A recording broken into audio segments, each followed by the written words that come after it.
এর একটা মলিন হয়েছে কেন? আমি কিন্তু প্রথমে আমার অসুস্থতা আমার স্কিনে প্রকাশ দেয়, স্কিনটা খারাপ হয়ে যায়, তার মানে আমার ভিতরে ঘাটতি আছে। বলছে এইটার কাজ হচ্ছে, ফার্স্ট কাজ হচ্ছে এর যদি আমার ভিতরে ঢুকে তাহলে আমার স্কিনটাকে পরিষ্কার করবে, পাক দিবে। উইথ ওয়ান উইক একজন জ্ঞানধারণা সেবনকারী তার ফেস দেখে বুঝলো যে তার জ্ঞানধারণা কাজ শুরু করেছে, তার ফেসটা একটু শাইনিং হয়ে যাবে, পরিষ্কার হবে। এটা হচ্ছে ফার্স্ট কাজ। আমি এটা পরে আসবো। এখন আমি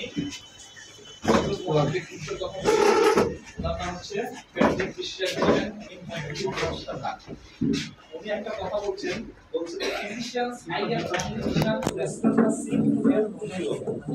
চিকিৎসকের একমাত্র এবং প্রধান মিশন হচ্ছে অসুস্থকে স্বাস্থ্যে ফিরায় আনা। এটা হচ্ছে চিকিৎসকের একমাত্র এবং মহৎ উদ্দেশ্য। পেশা না, কিন্তু প্রফেশন বলা হয়নি, মিশন বলা হয়েছে। প্রফেশন আর মিশনের মধ্যে অনেক পার্থক্য আছে। যারা আমরা হয়তো ধর্মকর্মের সাথে পরিচিত আছি, দেখবেন খ্রিস্টানরা মিশনারিজ পরিচালনা করে, ওরা কিন্তু টাকার বিনিময়ে কাজ করে। ওরা আমাদের দেশে যেমন আমরা তাবলীগের সাথে যারা কাজ করে, তারা দেখবেন যে কারো কাছ থেকে কিন্তু ওরা তাবলীগের কাজ করে না, যে আমি 3 জেলায় যাইতে পারি কিন্তু আমার 3 মাসের খরচ দেওয়া লাগবে, এরকম করে কেউ 3 জেলায় যায়? তো নিজে গুছাই বাড়ির খরচ রাখে তারপরে নিয়ে বেরোয়। এইগুলি প্রথম কথা। This is the mission. Mission হচ্ছে যে আমি একটা মহৎ উদ্দেশ্য নিয়ে কাজ করছি। আচ্ছা, হেলথের একটা ডেফিনিশন হচ্ছে, আমরা হেলথের প্রথম কথা বলছিলাম। দেখেন, ওয়ার্ল্ড হেলথ একটা ভালো ডেফিনিশন দিয়েছে। বলেছে health is a state of complete physical, mental and social wellbeing, not merely absence of disease or infirmity. কি বলা হয়েছে? Physical, mental and social wellbeing. ফিজিক্যালটা আমি বুঝি যে আমি খুব ভালো আছি, তাই তো? জ্বর নাই, সর্দি নাই, কাশি নাই, মাথা ব্যথা নাই, পেট ব্যথা নাই, হাত পা ব্যথা নাই, তাই তো? ফিজিক্যাল। মেন্টাল বুঝলাম, মেন্টাল হচ্ছে আমি কারো ক্ষতি করি না, অথবা নিজেও সুইসাইড করি না। আছে এরকম একজনকে মারি ফেলে, যে একজনকে মেরে ফেলে সে কি সুস্থ? না। কাউকে হার্ট করা এটা সুস্থতা না। আবার নিজেও সুইসাইড করে, হ্যাঙ্গিং করে, গান শুট করে, এরকম আছে না? এটা কি সুস্থতা? এটাও সুস্থতা না, দুইটাই অসুস্থতা। তাহলে আমরা মেন্টালও বুঝলাম। এবার হচ্ছে সোশ্যাল ওয়েলবিং। এবার সোশ্যাল ওয়েলবিংটা বুঝি। সোশ্যাল ওয়েলবিং আমরা বলতে কি বুঝাই? সামাজিক সুস্থতা। সামাজিক সুস্থতা একটু ভালো করে বুঝতে হবে। সামাজিক সুস্থতা হচ্ছে, এটা হচ্ছে ইকোনমিক্যাল হেলথ। ইকোনমিক্যাল হেলথ বলতে, যদি আমার ইকোনমিক্যাল হেলথ যদি ভালো থাকে তাইলে কি হবে দেখবেন, সম্মানটা এরকম আসবে। আপনি সবার পিছিয়ে আসছেন, আপনাকে ডেকে সামনে নিয়ে আসা হবে, আপনি এখানে বসেন। আর যদি আপনি সোশ্যাল হেলথ খারাপ থাকে তাহলে আপনাকে আবার বলতে আপনি একটু সামনে দিয়ে বসেন। দেখেন, একই কাহিনী, সোশ্যাল হেলথের উপর ডিপেন্ড করে। সোশ্যাল হেলথ যদি ভালো থাকে তাহলে কিন্তু আপনার সম্মান বাড়ে। সোশ্যাল হেলথ যদি ভালো থাকে আপনার এনজাইটি কমে যায়। সোশ্যাল হেলথ যদি ভালো থাকে, সোশ্যাল হেলথ বুঝতে পেরেছেন? যদি আপনি ইকোনমিক্যাল সলভেন্সি থাকে তাহলে কিন্তু আপনার ঘুম সুন্দর হবে, কারণ টেনশন থাকবে না। আর যদি আপনার সোশ্যাল হেলথ ভালো না থাকে, ইকোনমিক্যাল হেলথ যদি ভালো না থাকে তাহলে কিন্তু আমি টেনশন করতে করতে ঘুমাই, আর ঘুমের মধ্যেও টেনশনের স্বপ্ন দেখি, সকালবেলা আবার টেনশন নিয়ে জেগে উঠি, আমি কি প্রপারলি ঘুমাইতে পারি না। যখন আমি প্রপারলি ঘুমাইতে না পারি তখন কি হবে? আমার অসুখ আসে। প্রথম অসুখটার নাম হচ্ছে হাইপারটেনশন, না? প্রেসার বেড়ে যায়, কয়েকদিন পরেই প্রেসার বেড়ে যায়, যার নাম হচ্ছে হাইপারটেনশন। যাই হোক, তাহলে হেলথের কথা হচ্ছে যে এই 3টা নিয়ামক আমাকে কাজ করতে হবে এবং শরীরে কোনো অসঙ্গতি থাকা যাবে না, এর নাম হচ্ছে হেলথ। এখন অ্যাকর্ডিং টু হ্যানিম্যান সাহেবের কথা, who is preserver of health? কে হবে স্বাস্থ্য রক্ষক? উনি বলছেন, code, he is likewise a preserver of health, he is likewise a preserver of health if he knows the things that damage the health and cause disease and how to improve from personal health.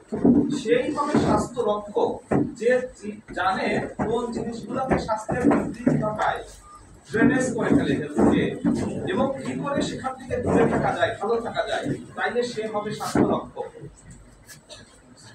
আমার কথা বুঝা গেছে? তাইলে আমরা কোন জিনিসগুলো স্বাস্থ্যকে খারাপ করে ফেলে এই জিনিসগুলো যদি জানতে পারি এবং কি করে সেখান থেকে ভালো থাকা যায়, জোরে থাকা যায়, এটা যদি বুঝি তাইলে আমরা প্রত্যেকেই আমাদের স্বাস্থ্য রক্ষক হতে পারবো, পাবো না? ইনশাআল্লাহ। এখন আমরা ডিজিজ নিয়ে কথা বলি। দেখেন হেলথের সাথে ডিজিজ হচ্ছে condition of body of one of the parts that differ normal functioning and is significantly affected by sign and symptom.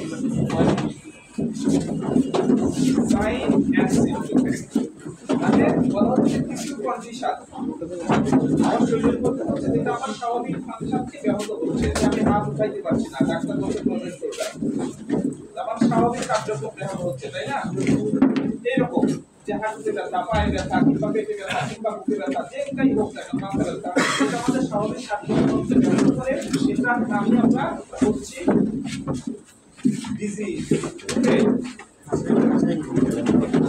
এই ডিজিজের জন্য যে দায়ী বসিব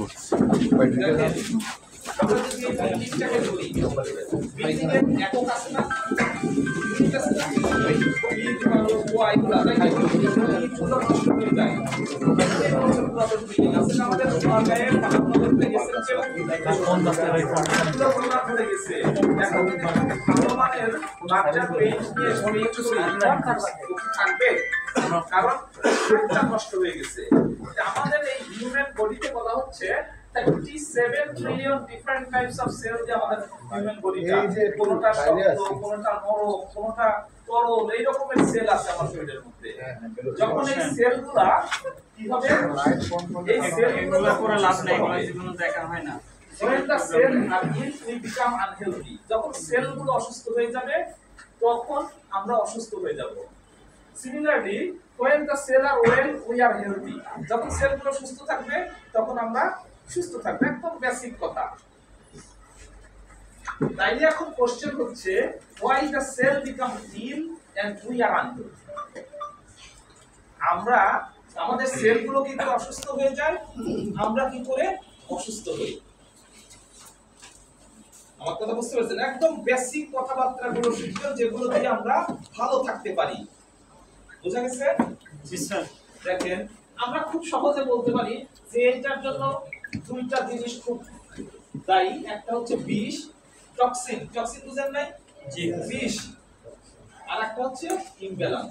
এই দুইটা কারণে আমরা অসুস্থ হয়ে যাই। বিষের কারণে, বিষ বুঝতে পেরেছেন তো? বিষ কত রকমের আছে? অনেক রকমের বিষ আছে। হ্যাঁ, বয়স্ক লোকেরা বিষটাকে আগেকার দিনে বলতো ইন্ডিয়ান, তাই তো? খেতে দেওয়ার জন্য সরকার দিত বিনামূল্যে, এখন তো কিনতে হয়, ঠিক না? ইয়েস। এবং আগেকার দিনের মানুষ খুবই ভয় পেত বিষগুলাকে। বিষ দিলে ওই খেতে প্লাগ টানিয়ে দিত, যাতে কেউ গরু ছাগল ওই দিক দিয়ে না নিয়ে যায়, আর কেউ সেগুলা সে বাচ্চা কাচ্চাদেরকে আশেপাশে যাইতেও দিত না।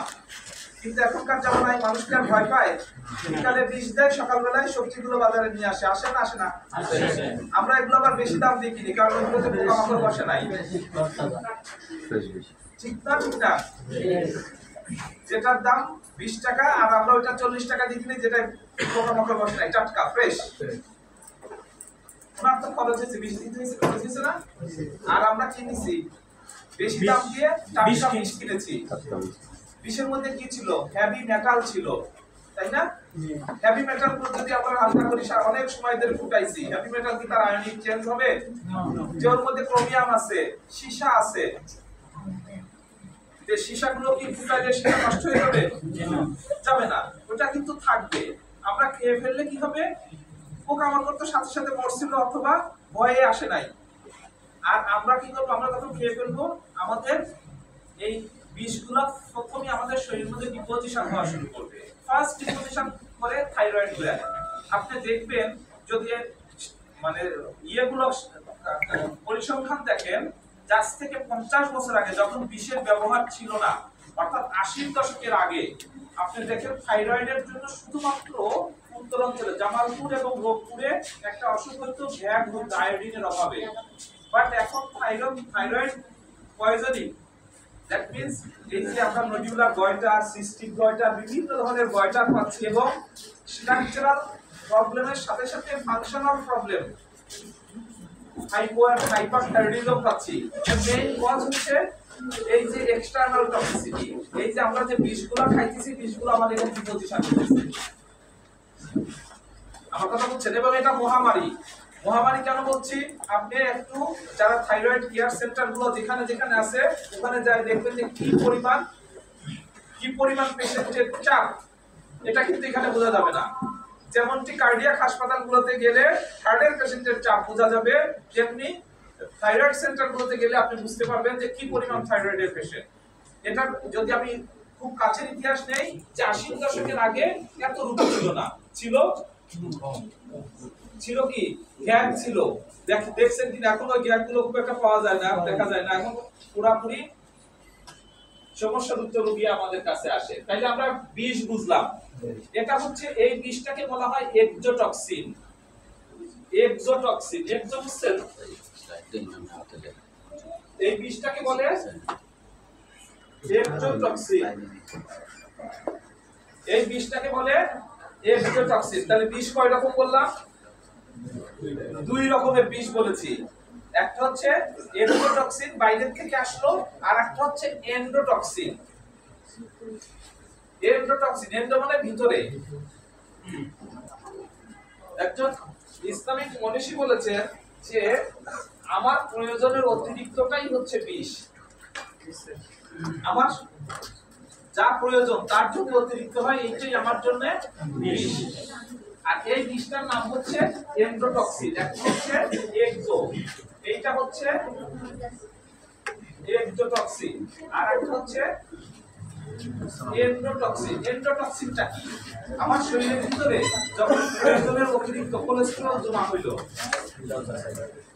টোটাল কোলেস্টেরল আমাদের রেঞ্জ হচ্ছে 130 থেকে 200, এখন আমার টোটাল কোলেস্টেরল 400 হয়ে গেল, তাহলে এটা আমার জন্য খারাপ করবে। এলডিএল কোলেস্টেরল একটা রেঞ্জ আছে, এর বেড়ে গেল। যদি টিজির একটা রেঞ্জ আছে, এটা যদি বেড়ে যায়, এটা কেন বের হইছে, বেশি হইছে? আমাদের শরীরে এক্সেস কনজিউম হচ্ছে, আমাদের যে পরিমাণ ডিমান্ড তার চাইতে আমরা বেশি কনজিউম করেছি, যেটা বার্ন করার কথা ছিল তার চেয়ে কম বার্ন করেছি, তাহলে এর মধ্যে জমে গেল। তাহলে এগুলো কি হবে? এগুলো আমার কাছে এখন বিষের মতো কাজ করবে। ভালো করে বুঝেন আমার কথা, কি ক্লিয়ার বুঝতে পারছেন? আমি আরো বাংলায় বলি, ধরেন আমার যে লেভেল, এই লেভেলের চেয়ে অতিরিক্ত পরিমাণ টাকা আমার ব্যাংকে জমা হয়েছে, এখন দুদক কাজ করবে না? আমাকে জবাব দিতে হবে না? এই টাকা আমি কোথায় পাইছি? যদি না দিতে পারি কি এটা আমার জন্য ভালো হবে না খারাপ হবে? খারাপ হবে, তাই তো? তার মানে ওটা আমার জন্য না। তাইলে এক্সোটক্সিন আমরা বুঝেছি, এন্ডোটক্সিনটা বুঝলাম। এরকম এন্ডোটক্সিন আমার শরীরের ভিতরে তৈরি হয় যে টক্সিনগুলা, সেইটার নাম হচ্ছে এন্ডোটক্সিন। এখন ক্রিয়েটিনিন খাইলে যখন মেটাবলাইজড হয়, ক্রিয়েটিন আমারও তৈরি হয়, আপনারও তৈরি হয়। এখন কিডনি এটা বের করে দিতে পারতেছে না, তো শরীরে ক্রিয়েটিন লেভেল বেড়ে গেল, এটা আমার জন্য বিষ। যদি বের হয়ে যেত, পরিষ্কার হয়ে যেত, তাহলে এটা আমার জন্য কোনো অধিকার ছিল না। যাই হোক, this is the endotoxin and exotoxin. Clear হইছে? আচ্ছা, আমি এক্সোটক্সিন নিয়ে আরেকটু বলি। দেখেন, এই যে আমরা এই ঢাকা শহরের যে বাতাসের মধ্যে চলাফেরা করতেছি, এটা কি আমাদের জন্য হার্মফুল না ভালো হচ্ছে? হার্মফুল। একজন ইসলামী মনীষী ইবনে সিনা উনি বলছেন, মানুষ যদি এই ধরনের বাতাস এড়িয়ে চলতে পারত তাইলে আরো 1000 বছর পরমায়ু পেত। কার্বন মনোক্সাইড আছে, যেটা আমাদের কিডনির জন্য, লিভারের, লাংসের জন্য টক্সিক, কার্সিনোজেনিক ইফেক্ট তৈরি করে। এই রকম কার্বন মনোক্সাইড এবং এই ধরনের পরিমাণের বাতাস আমাদের ঢাকা শহরে আছে না নাই? আছে। তাহলে আমরা এর মধ্যে কি চলাফেরা করছি? আবার দেখেন, ওয়াটার পলিউশন। এই রকম পরিবেশের মাছ যদি আমরা খাই, তাইলে কি এখান থেকে আমরা এই কোন সিট আছে আপনারা বসুন, আপনারা দাঁড়ালে তো এদিক থেকে কিছু দেখা যাচ্ছে না। এই যে আমি কথা বললাম যে পেস্টিসাইড গুলো ব্যবহার করতে আছে, ওখানে বসুন, প্রিজারভেটিভ গুলো ব্যবহার করছে, এইগুলো যদি আমরা খাই তাহলে এই গুলো আমার শরীরের মধ্যে ঢুকবে না? সাধারণ মানুষের কনসেপ্ট হচ্ছে এগুলো তো সাথে সাথে আমাদের ইফেক্ট করে না, ওরা মানুষকে বোঝায় অথবা বুঝে নিজেরা বুঝে যে আপনার পানির জায়গা ওরা জানে না যেটা আমাদের মেটাল, এটা আগুন পানিতে কিছুই হয় না। আমার কাছে বুঝে আসছে, তাইলে যান সময়ের পরে আমাদের ব্যালেন্স হয় এবং ব্যালেন্স এগুলো পাওয়া যাচ্ছে, কজ অফ ইমব্যালেন্স। ইমব্যালেন্সের জন্য আরো কিছু কজ আছে দেখেন। স্ট্রেস, এখন আমরা স্ট্রেস বলছে কার্ডিয়াক আমরা কজ বলি, তার একটা কজ হচ্ছে স্ট্রেস। যে স্ট্রেসের মধ্যে থাকবে তার কার্ডিয়াক প্রবলেমগুলো একটুখানি সামনে থাকতে কি বেশি হবে না? বেশি হবে। তারপরে হচ্ছে স্ট্রেসের পরে ম্যালনিউট্রিশন। আমি এই ম্যালনিউট্রিশন নিয়ে কথা বলবো। Lack of exercise, eating habit দেখেন খুব ভালো করে খেয়াল করেন। Eating habit, too fast eating, too eating fast food, too eating animal food, less eating fruits and vegetables. এরপরে দেখেন আমি এখন যেটা নিয়ে কথা বলছি, মেইনলি কজ হচ্ছে আমাদের যে প্রবলেমটা সেটা হচ্ছে ম্যালনিউট্রিশন নিয়ে। খুব ঠান্ডা মাথায় খেয়াল করবেন যাতে এটা আমরা বুঝতে পারি এবং আমরা কাজে লাগাইতে পারি যে ম্যালনিউট্রিশনটা কোথায় হয়, কিভাবে হয়। দেখেন ম্যালনিউট্রিশন নিয়ে আমরা কথা বলছি এখন, এবং কিভাবে ম্যালনিউট্রিশন ইমব্যালেন্সটা তৈরি করছে আমাদের শরীরের মধ্যে।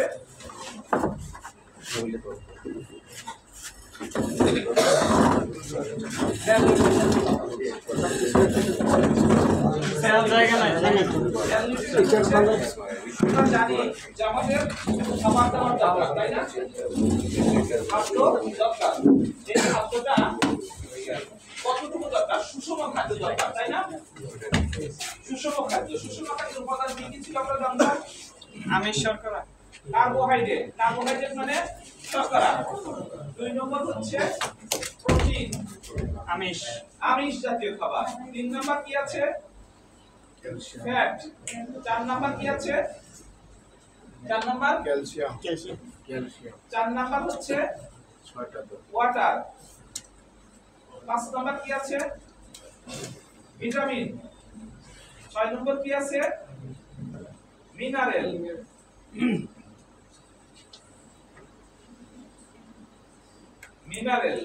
7 নাম্বার কি আছে? ক্যালসিয়াম স্যার 7 নাম্বার আছে না নাই? নাই স্যার। নাই? আছে তো না নাই? নাই। আগেকার দিনের মানুষ বলতে নাই, এখনকার মানুষ বলতে আছে। 7 নাম্বার হচ্ছে ফাইবার। ফাইবার যদি না থাকে তাহলে আদর্শ খাবার হবে না। আগেকার দিনে ছিল না কেন? আগেকার দিনে তো কম্পিউটারাইজ চাউল খাইতাম না, জি রাইট, কম্পিউটারাইজ ময়দা খাইতাম না। ফাইবার এখন আলাদা করে নিয়ে ফেলে দেয়, তারপরে আমাদের ফাইবার বিহীন খাবারগুলো দেয়, যার জন্য আইডিয়াল খাবার যদি 10% ফাইবার না থাকে তাহলে ওইটা আইডিয়াল খাবার হবে না। তাইলে মাস্ট বি আইডিয়াল খাবারের জন্য 10% ফাইবার আমার লাগবে। আর এই 10% ফাইবার আমি যখন না খাই তখন এক্সট্রা কিনে খাইতে হয়, অথবা আমাকে বাজার থেকে বলে হোল গ্রেইন হুইট, পুরা গ্রেইন ব্রাউন হুইট বলছি, ব্রাউন ময়দা খেতে হবে। কেন খেতে হবে? ওর মধ্যে ফাইবার আছে। বুঝা গেছে? যদি ফাইবার না থাকে তাহলে এটা আইটেম খাবার হবে না। এখন এখানে দেখেন প্রবলেমটা, কার্বোহাইড্রেট সারা দিনে আমার কতটুকু দরকার কিন্তু আমরা জানি না। বাবা মা বলছে যে পেট ভরে ভাত খাও, যদি কম খায় হয় পিটাই নাই ডাক্তারের কাছে নিয়ে যায়, আমার বাচ্চা খাচ্ছে না, তাই তো? কিন্তু কতটুকু খাইতে হবে ভাত এটার ব্যাপারে কেউ না জানে না, কারণ মা তো আর ডাক্তার না। দেখেন কার্বোহাইড্রেট একজন সুস্থ মানুষ তার দরকার 300 থেকে 400 গ্রাম পার ডে 24 ঘন্টায় কার্বোহাইড্রেট দরকার।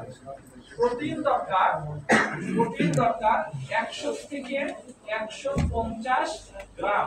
আপনারা কি জানেন না? 10 থেকে 13 গ্রাম। ওদিকে জানা দরজা কেউ ঢুকলে কইলাম জায়গা নেই। খেয়াল করবেন, একটু খেয়াল, আমি কিন্তু প্রশ্ন জিজ্ঞেস করবো যে আপনারা খেয়াল করেছেন কিনা। তাইলে কি কি দরকার? এই 4টা জিনিস হচ্ছে ম্যাক্রো নিউট্রিয়েন্ট, MACRO, ম্যাক্রো মানে বেশি পরিমাণে দরকার। আর carbohydrate, protein, fat and water এইগুলো হচ্ছে মাইক্রো। এই তিনটা হচ্ছে মাইক্রো মানে পরিমাণে খুব কম দরকার, মিলিগ্রাম হিসাব না, মাইক্রোগ্রামের হিসাব। আচ্ছা, এরপরে দেখেন ওয়াটার কতটুকু দরকার একজন সুস্থ মানুষের জন্য? 2300 ml পানির দরকার সারা দিনে। এখন আমি যদি আগুনের পাশে কাজ করি, খুব এক্সারসাইজ করছি, তখন যা হয় এর সাথে আমি প্লাস মাইনাস 2 গ্লাস করে দিলে 2 গ্লাস 3 গ্লাস প্লাস মাইনাস করে দিই, তাইলে আমার জন্য প্রপার পানি খাওয়া হয়ে গেল। অর্থাৎ এর চেয়ে বেশি খাওয়ার দরকার নেই, এটাই বেশি পানি খাইলাম 2 গ্লাস যেটা খেলাম। কারণ এখানে এই 2300 ml এর মধ্যে আমার সব ডিমান্ড রয়েছে, আমার লালা আছে, আমার ইনসেন্সিবল লস অফ ওয়াটার আছে, এটা 700 ml। 700 ml হচ্ছে ইনসেন্সিবল লস অফ ওয়াটার। এখন অনেক সময় কিডনি পেশেন্ট আছে, আমি তো অবাক হই মাঝে মধ্যে, ডাক্তারদের প্রেসক্রিপশন দেখে লিখছে হাফ লিটার পানি খাবেন। ডায়ালাইসিস হচ্ছে, ওনার পানি জমে যাচ্ছে, বলছে হাফ লিটার পানি খাবেন। তা আমি অবাক হই যে এই রোগীটা বাঁচবে কি করে? ওর তো insensible loss of water 700 ml, okay 500 ml পানি খেতে দিছি, ও তো মরেই যাবে একটু পরে। এটা হচ্ছে ইন্টারন্যাশনাল একটা স্ট্যান্ডার্ড আছে আপনি কিডনি পেশেন্টের জন্য। ইন্টারন্যাশনাল স্ট্যান্ডার্ড হচ্ছে ইউরিনারি আউটপুট কতটুকু প্রস্রাব হচ্ছে প্লাস 1 লিটার। যদি তার 100 ml প্রস্রাব হয় তাহলে 1100 ml পানি খাবে। যদি তার 200 ml প্রস্রাব হয় তাহলে 1200 ml পানি খাবে। যদি তার 500 ml প্রস্রাব হয় তাহলে 1.5 লিটার খাবে। যদি তার 1 লিটার প্রস্রাব হয় তাহলে 2 লিটার খাবে। যদি তার 1.5 লিটার প্রস্রাব হয় তাহলে 2.5 লিটার খাবে। This is the international standard. কারণ 700 ml তো বাতাসে উড়ে যায়। আপনি এখনই প্রমাণ করবেন, একটু পলিথিনের ব্যাগে হাত ঢুকায় বেঁধে রাখেন, দেখবেন পলিথিনের ব্যাগটা ভিজে গেছে।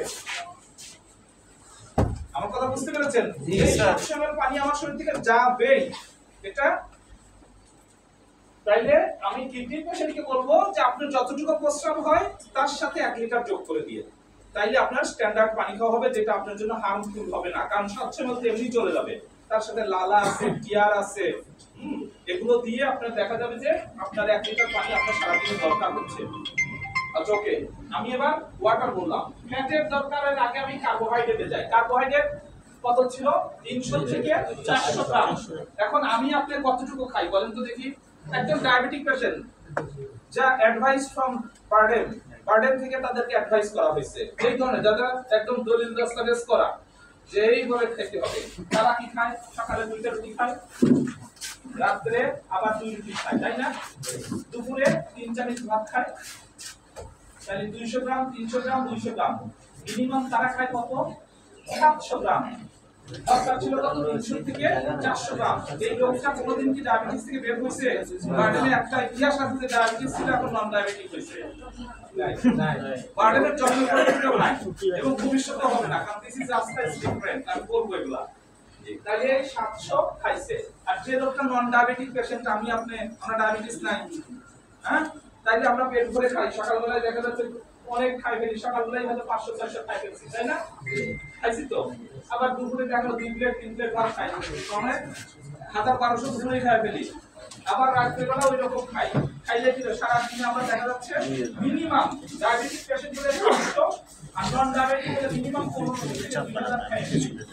তাই তো যদি আমরা এগুলা খাই, কি পাই? রেজাল্ট কি পাই? দেখেন রেজাল্ট কি পাই? কার্বোহাইড্রেটটা ব্রেকডাউন হয়ে কি তৈরি করে? গ্লুকোজ তৈরি করে না? গ্লুকোজ মানে চিনি তৈরি করে। চিনি ওই সময় চিনি তৈরি করে। আর এই চিনি কনভার্টেড হয়ে ফ্যাট তৈরি হয়। সেই ফ্যাটের নাম আপনারা বলবেন আমার কাছে। তাহলে ফ্যাট তৈরি হয়, নিওগ্লুকোজেনেসিস প্রক্রিয়ায় ফ্যাট তৈরি হয়। খাইলাম ভাত, রুটি, আলু, মুড়ি, চিড়া ইত্যাদি, আর আমার পেটের মধ্যে যাওয়ার পরে হজম হয়ে ব্লাডে ঢুকলো চিনি, আর চিনিটা কনভার্টেড হয়ে কিছু হয়ে গেল চর্বি। তাইলে ভাত খেলে মোটা হয়ে যায় না? বলে না যে বেশি বেশি ভাত খেলে মোটা হয়ে যাবা, কিন্তু কেন মোটা হবো? কারণ ওখানে চর্বি হয়ে যায়, ফ্যাট হয়ে যায়। ক্লিয়ার হইছে? এই ফ্যাটটার নাম আপনারা বলবেন আমাকে। এরপরে হচ্ছে প্রোটিন। প্রোটিনটা ব্রেকডাউন হয়ে কি করে তৈরি করে? Amino acid. প্রোডাক্টটা কি? Amino acid. Amino acid, amino acid. Amino অ্যাসিডের কি কাজ? বলছে বডি বিল্ড আপ করা, তাই তো? এখন আমার বয়স 18 বছর পার হয়ে গেছে, এখন আর বিল্ড আপ বড় হচ্ছে না, বড় হবো আর বড় হই না। এখন কি কাজ করে? বলে এখন ক্ষয় পূরণে কাজ করে। এখন আমার যদি অ্যামাইনো অ্যাসিড কম থাকে, প্রোটিন যদি কম থাকে, যে ক্ষয় হবে বডিতে, ক্ষয়টা পূরণ হবে না। যার জন্য ওই যে আমার বয়স্ক যে আত্মীয়স্বজন আছে না, দাদু, নানা, নানি, এগুলো আছে, ওনাদের যে হাড়টির ব্যথা, কোমরের ব্যথা, হাড়ের ব্যথা, এই যে ক্যালসিয়াম খাইতেছে বছরের পর বছর। ক্যালসিয়াম ছিল, আমি বলছিলাম যে মাইক্রো নিউট্রিয়েন্ট, বাট এটা ম্যাক্রো ফরম্যাটে খাওয়াচ্ছি, 500 করে খাওয়াচ্ছি, তাই তো? কিন্তু ওদের হাসল ব্যথা কিন্তু ভালো হয়নি। হাসল ব্যথা কিন্তু ভালো হয়নি। কেন ভালো হয়নি? ওইটা কিন্তু অ্যাটাচমেন্ট হচ্ছে না। যদি আপনার অ্যামাইনো অ্যাসিডের পরিমাণ ল্যাগ থাকে তাহলে কখনোই হবে না। দেখেন ডিমান্ড অ্যামাইনো অ্যাসিডের ডিমান্ড ছিল, প্রোটিনের ডিমান্ড ছিল 100 থেকে 150 গ্রাম, আনলাইকলি আমরা খাই 40 থেকে 50 গ্রাম। বলছে যে এটা আবার কি কেমন কথাবার্তা, আমি তো প্রোটিন প্রতিদিন খাই, মাছ মাংস ছাড়া ভাতই খাই না, এরকম আছে না? আছে তো, মাছ মাংস প্রতিদিন খাই দিচ্ছে, আপনি আমাকে কম খাওয়াচ্ছেন কেন, কম দেখাচ্ছেন কেন? আমি প্রফেসর কসিমউদ্দিন স্যারের রেফারেন্সে বলি, স্যার আমাকে একদিন বলছিল যে দেখো আমরা সারা জীবন ভুল করছি, ভুল করতে করতে জীবনের শেষ।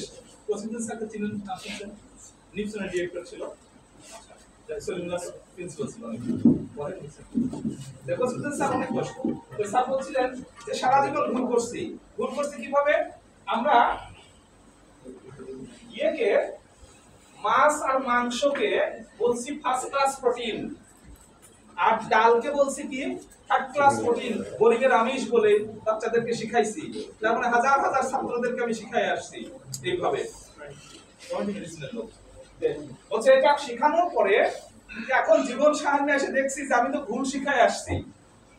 মাছের মধ্যে প্রোটিন আছে 19%, আর মাংসে প্রোটিন আছে 22%, আর ডালের মধ্যে প্রোটিন আছে, ডালের মধ্যে প্রোটিন আছে 34 থেকে 54%। তাইলে প্রোটিন কার মধ্যে বেশি আছে? তাহলে আপনি ফার্স্ট ক্লাস প্রোটিন কাকে বলবেন? ডালকে বলবেন। ডাল ভেদে 34 থেকে 54% পর্যন্ত প্রোটিন আছে, বাট আমরা ডালকে বলছিলাম যে গরিবের আমিষ, এবং আমরা বড় লোকরা নেগলেক্ট করছিলাম যে মাছ মাংস বেশি করে খাও, পুষ্টি বেশি ভালো হবে, কিন্তু মাছ মাংসের মধ্যে প্রোটিন কম। এখন আমার প্রতিদিনের দরকার 100 থেকে 150 গ্রাম, আমি খাইছি এক টুকরা মাছ খাইছি 100 গ্রামের, তার মানে 19 গ্রাম প্রোটিন পাইছি ওখান থেকে। খেয়াল করবেন, রিমেম্বার, খুব ভালো করে খেয়াল করেন, 100 গ্রাম প্রোটিনের মাছ খেয়ে মাত্র 19 গ্রাম পেলাম। যদি আমি 500 গ্রাম মাছ খাই তাইলে আমি 100 গ্রাম পাই, তাই তো? এখন 500 গ্রাম থাকলে বাদ বাকি কি আছে? বাদ বাকি আছে কার্বোহাইড্রেট এন্ড ফ্যাট। তাইলে কার্বোহাইড্রেট যদি আমরা বেশি খাই তাহলে আরো বেশি কার্বোহাইড্রেট ঢুকবে, আরো বেশি ফ্যাট ঢুকবে, ওর হার্ট অ্যাটাকটা আরো আগে চলে আসবে। আমি একটু আস্তে আস্তে আসি। এরপরে বলি এর প্রোটিনের কথা গেল। তাহলে প্রোটিন আমরা ডেফিসিয়েন্সির কারণটা আমরা না জানার কারণে হইছে, আমরা জানি নাই বলে আমাদের এই ডেফিসিয়েন্সির প্রতিদিন ঘটে যাচ্ছে। ফ্যাটের ডিমান্ড ছিল 10 থেকে 13 গ্রাম, বাট আমরা খেয়েছি 70 থেকে 80 গ্রাম পার ডে। দেখেন ফ্যাটটা বেশি খাইছি না? দরকার ছিল 10 থেকে 13 গ্রাম আমার সারাদিনে 24 আওয়ারের ডিমান্ড, আর আমি ডিমান্ড জায়গায় কত গুণ বেশি খাইছি? 7 থেকে 8 গুণ বেশি খেয়েছি। এখন এই প্রোটিনটা ব্রেকডাউন হয়ে তৈরি করছিল অ্যামাইনো অ্যাসিড, তাই তো? রাইট, জি স্যার। অ্যামাইনো অ্যাসিড, আর এইটা ব্রেকডাউন করে সিম্পল ফ্যাটি অ্যাসিড তৈরি করলো। সিম্পল ফ্যাটি অ্যাসিড কি তৈরি করলো আমি বলি এখানে। একটা করে হচ্ছে টোটাল কোলেস্টেরল, টিসি, হ্যাঁ, এর রেঞ্জ কত? 130 থেকে 200, ঠিক আছে, মনে রাখবেন। এরপরে হচ্ছে টিজি, ট্রাইগ্লিসারাইড রেঞ্জ কত? 50 থেকে 150, হ্যাঁ। এরপরে হচ্ছে এইচডিএল, আর হচ্ছে এলডিএল,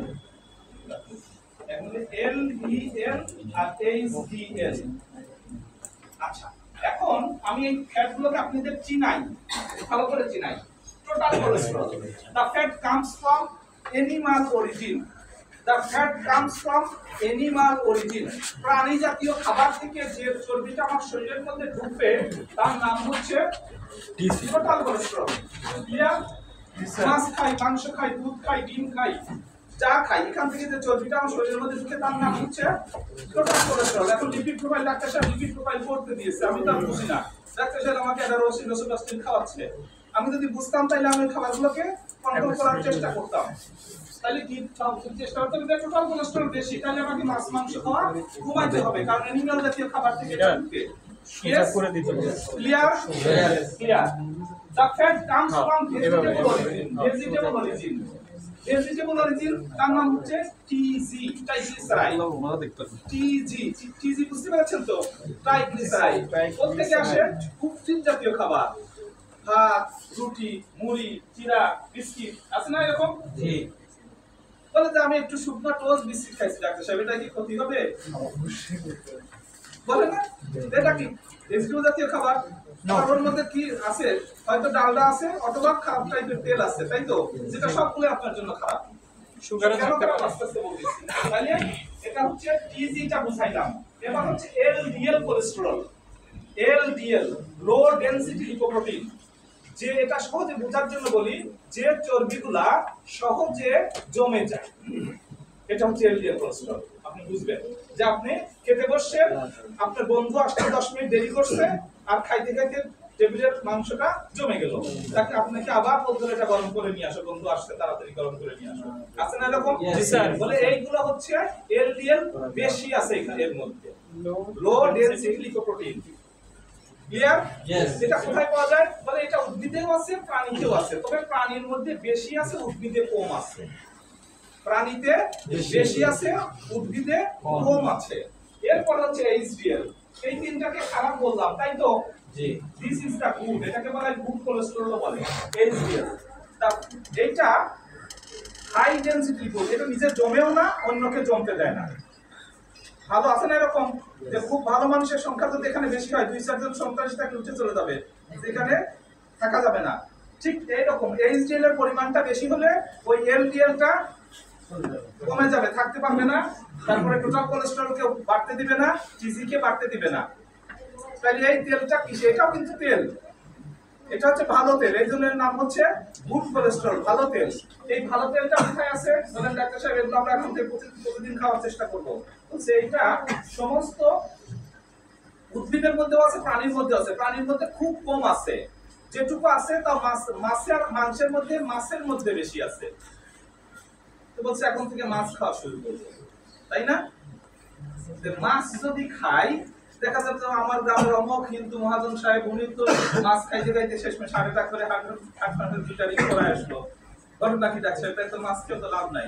বলছে মাছের মধ্যে তো এলডিএলও আছে, আবার এইচডিএলও আছে, কিন্তু মাছটা যখন আমরা খাই তখন কি করে খাই? কাঁচা খাই না রান্না করে খাই? রান্না করে ফ্রাই যখন করে খাই তখন হচ্ছে ওমেগা 3 ওমেগা 6 যেগুলো উপকারী অংশ, এটা ব্রেকডাউন হয়ে যায়, নষ্ট হয়ে যায়, থাকে কি এলডিএলটা। তাহলে মাছ খেয়ে কোনো লাভ আছে? না লাভ নাই। বিশেষ করে এলডিএল এইচডিএল এর জন্য কোনো লাভ নাই। কেন? কারণ এটা রান্না করলে কুকিং ফুডে এইচডিএলটা কমে যায়, নষ্ট হয়ে যায়। শুধুমাত্র জাপানিজরা যারা কাঁচা মাছ খেতে অভ্যস্ত, অথবা এস্কিমোরা, এরাই খেতে পারে, এরাই ওই মাছের থেকে গুড কোলেস্টেরলটা পেতে পারে। আমরা পাইতে পারি না। কেন? আমরা কখনোই কাঁচা মাছকে ইউজ টু না।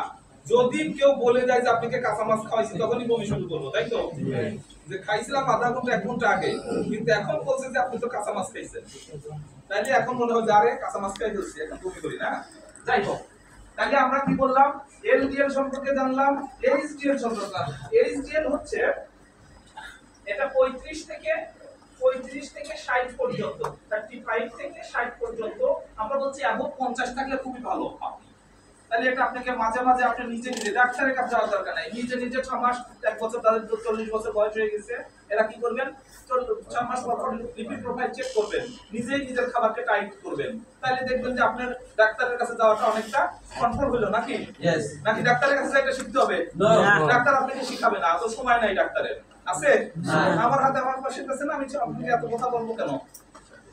তাইলে আপনি এখান থেকে শিখলেন যে আমার এইচডিএলটা কত রাখা লাগবে, এলডিএলটা কত রাখা লাগবে। এখন এলডিএল এর কথা বলি, এটা খারাপ কোলেস্টেরল, পচা জিনিস। বলছে কোথায় বেশি আছে? বলছে রেড মিটের মধ্যে বেশি আছে।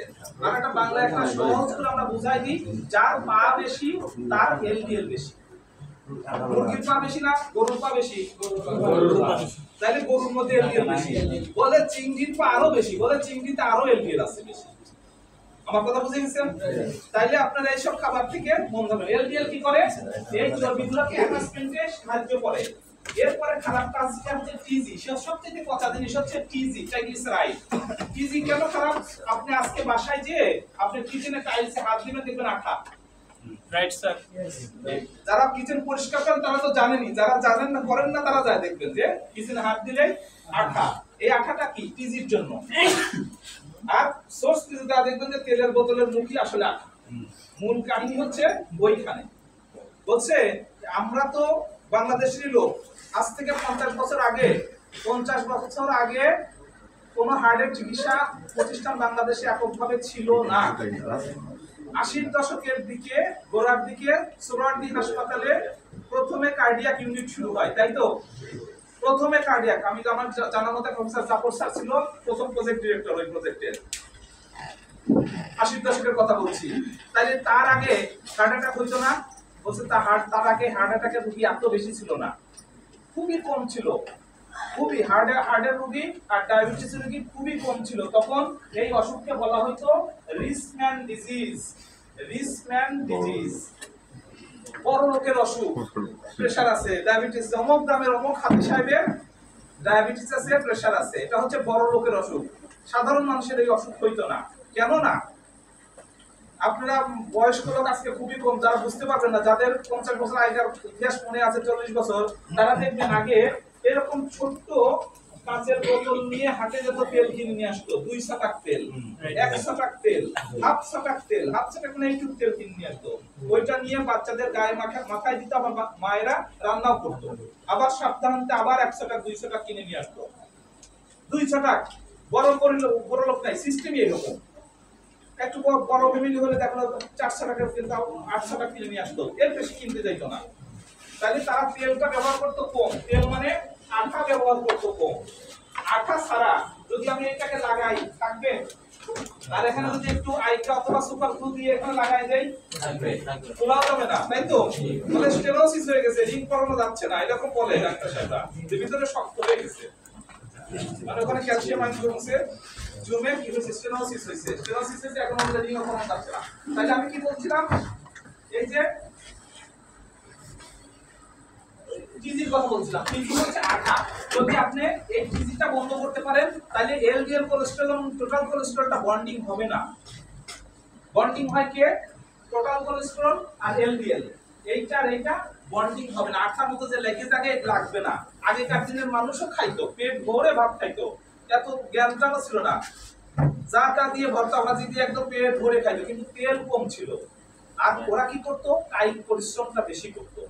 যা খাইতো, ওর টিজি না এলডিএল এগুলো বোঝার সুযোগ না, ঘাম হয়ে কাজ করে পিকতো, শরীর থেকে সব বার্ন করে দিয়ে আসতো।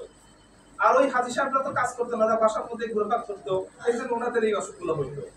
আর এখন সাধারণ মানুষ রাস্তার এই পারে গেলেও রাস্তায় উঠে, রিক্সায় উঠে, তাই তো? আটে রাস্তার এই পাশ থেকে ও পাশে যাবে, তাও বলে রিক্সায় পার হয়ে যায়। এই তো কাহিনী। যার জন্য আমাদের কায়িক পরিশ্রম কমে গেছে, যার জন্য বার্নিংটা কমে গেছে, কিন্তু ইনটেকটা বেড়ে গেছে। আমরা খাচ্ছি বেশি এবং টু মাস, এই খাবারগুলো আমরা দেখাবো। তাহলে আমি এইটা কি বুঝাইছি? তাহলে কার্বোহাইড্রেট বুঝলাম, গ্লুকোজ আর ফ্যাট হয়, প্রোটিন থেকে অ্যামাইনো অ্যাসিড হচ্ছে, ফ্যাট থেকে সিম্পল ফ্যাটি অ্যাসিড হচ্ছে। আর এখন আপনি বলেন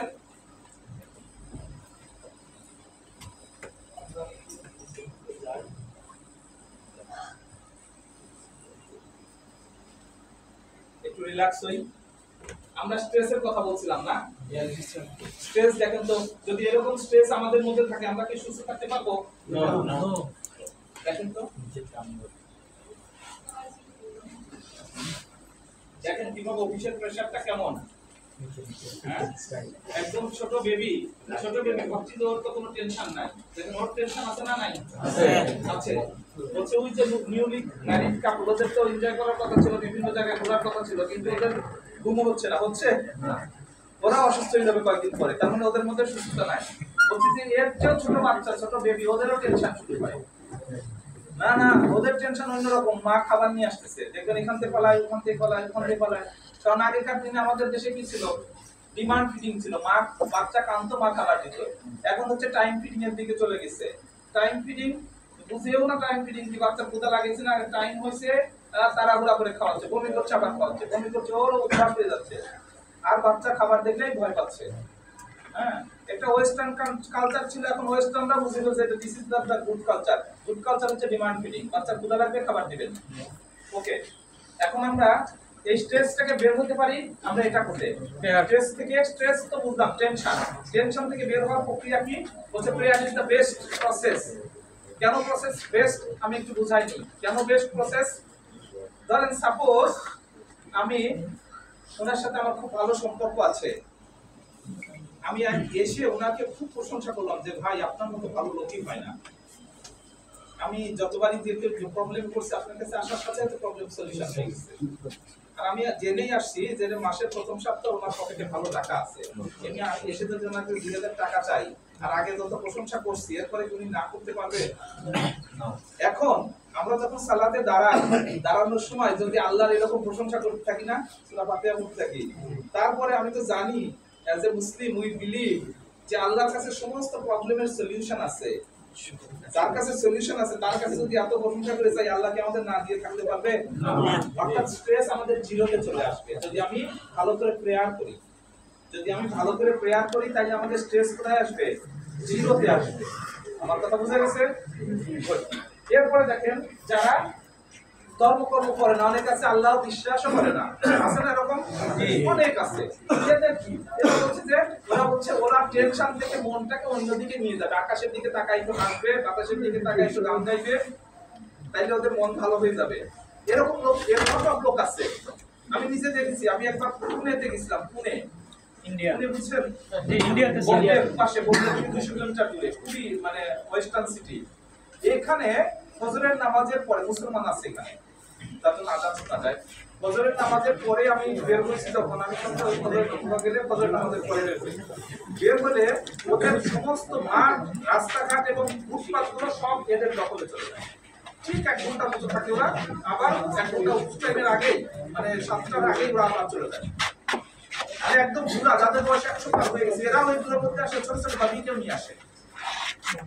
একদম পুরা রাস্তাঘাট, মাঠ টাট সব, মানে বাসা থেকেও দায়ী, বয়স্ক মহিলা পুরুষ থেকে বাচ্চা থেকে শুরু সব, এটা ওদের দৈনন্দিন কাজ। ওকে, যখন স্ট্রেস থাকবে না তখন আমাদের অসুস্থতাও, ছোটখাটো অসুস্থতাও মনে হবে না যে অসুস্থ থাকে। আচ্ছা, এখন দেখেন আমি যে ফুড হ্যাবিটের কথা বলছিলাম, ইটিং হ্যাবিট, এগুলো আমাদের এখন হ্যাবিটে দাঁড়াইছে না? আমাদের বাচ্চা কাচ্চারা ইউজ টু হয়ে গেছে এগুলো খাবারে, বড়রাও এগুলো খাচ্ছে না, সব রেডিমেড খাবারগুলো খাচ্ছি, এরকম তেলে ডিপ ফ্রাইড ফুড গুলো খাচ্ছি, এই ধরনের তেলগুলো ব্যবহার করছি না। এই তেলগুলো কি জি রূপচাঁদা নাম ঠিকই আছে, ভাত ভিতরে কিন্তু ভেজিটেবল অয়েল, তাই না? মাছের ছবি দেওয়া থাকলে সমস্যা নাই, এটাও ভেজিটেবল অয়েল। ভেজিটেবল অয়েল মানে কি? ট্রাইগ্লিসারাইড, তাই না? ট্রাইগ্লিসারাইড মানে আঠা, তাই আঠা দিয়ে খাবার রান্না করতেছি, শরীরের ভিতরে আঠার মতো জমে যাচ্ছে, তাই তো? ওকে, অ্যাজ এ হোল কি হচ্ছে দেখেন, অ্যাজ এ হোল কি হচ্ছে? এই আমাদের হেলথি আর্টারি, আমার বয়স 18 বছর। একটু খেয়াল করেন, আপনার কষ্ট হচ্ছে, বসতে পারেন না অনেকেই, একটু টেনশন কষ্ট করে না, কষ্ট করে আছেন যেহেতু। এটা আমাদের হার্ট, এটার নাম কি? হার্ট, হৃদয়, বাংলায় বলে হৃদয়। এর মধ্যে 4টা প্রকোষ্ঠ আছে, 4টা ঘর আছে। এর কাজ কি? রক্ত সংবহন করা সারা শরীরের মধ্যে। আচ্ছা, এই যে একটা অসুখ, এর কিন্তু অসুখ হচ্ছে তিনটা। বড় বড় হাসপাতাল, সবচেয়ে বড় হাসপাতালগুলো হচ্ছে এর জন্য করা, তাই না? এর জন্য সবচেয়ে বড় হাসপাতাল কার জন্য? এর জন্য করা। সবচেয়ে বড় হাসপাতাল কাদের জন্য করা? হার্টের জন্য করা। এই হার্টের অসুখ কয়টা? তিনটা। এর চেয়ে অসুখ নাই, 3টা অসুখ। কয়টা অসুখ? 3টা অসুখ। 1 নম্বর অসুখ কোনটা? আমি একটু 1 নম্বর অসুখটা দেখাই। 3টা অসুখ।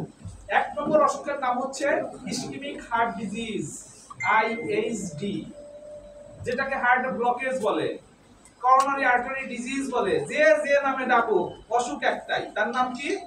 Ischemic heart disease. তাহলে এই অসুখটার নাম হচ্ছে ইসকেমিক হার্ট ডিজিজ। অসুখ একটা, নাম অনেকগুলা, তাই তো? অসুখ একটা, নাম অনেকগুলা। তাহলে সেই অসুখটার নাম হচ্ছে IHD, ইসকেমিক হার্ট ডিজিজ। বিভিন্ন নামে ডাকে। এটা কত পার্সেন্ট আছে? 98%, 98%। আমি হার্ট ফাউন্ডেশনের সামনে দাঁড়াবো, রোগীগুলো ঢুকবে আর বেরোবে, ওদেরকে আমি আটকাবো, তারপরে একে একে মাথা ঘুরিয়ে বের করে দেখবো যে না 98 জন রোগী আছে এই অসুখ নিয়ে আসছে, ব্লকেজ নিয়ে আসছে। আর একটা দেব ভালভিউলার হার্ট ডিজিজ, যাদের ভালভ নষ্ট হয়ে গেছে, ভালভ নষ্ট হয়ে গেছে, এরা হচ্ছে 1%। মাইট্রাল ভালভ স্টেনোসিস হয়েছে, ভালভ প্রলাপস হয়েছে, বিভিন্ন কথাবার্তা আসবে, সেটা পাবো মাত্র 1%। 100 জনের মধ্যে একজন পাবো এরকম, আর একজন পাবো কনজেনিটাল হার্ট ডিজিজ, জন্মগত হার্টের ত্রুটি। যেমন জন্মগত ত্রুটি মানে হার্টের মধ্যে ছিদ্র আছে, হলো জন্মের সময় হার্টগুলো পুরোপুরি ঠিক হয় নাই, এ পাবো হচ্ছে 1%। দেখেন আমরা যদি এইটাকে ট্রিটমেন্ট করতে পারি তাহলে এই দুইটা আমাদের জন্য খুব একটা প্রবলেম নেই। এই দুইটা আগেও ছিল না? আগেও ছিল, এখন বাড়লো কোনটা? এইটা বাড়ছে, যার জন্য এত সমস্যা, এত বড় বড় হাসপাতাল লাগতেছে। আমার মিরপুরে 4-5টা হাসপাতাল আছে যেখানে প্রতিদিন এনজিওগ্রাম হচ্ছে আর বাইপাস ট্রেনিং করাচ্ছে। তার মানে এই অসুখটা অতিরিক্ত মাত্রায় বাড়ছে, তাই তো?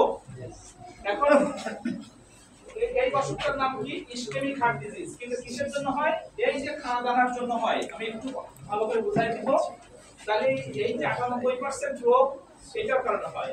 ভিএসডি যার কাদের হয়? এটা ভালভুলার হার্ট ডিজিজ, যাদের ভালভ নষ্ট হয়ে যায়, যাদের আগে রিকারেন্ট গলা ব্যথা হচ্ছে, শর্ট থ্রোট হইতো, স্ট্রেপ্টোকোকাস বেটা হেমোলাইটিকাস যারা ইনফেক্টেড হইতো, ওদের পরবর্তীতে কমপ্লিকেশন হিসেবে এই অসুখটা হয়। আর কনজেনিটাল হার্ট ডিজিজ, এটার ব্যাপারে আপনাদেরকে একটু ধারণা দিয়ে রাখি।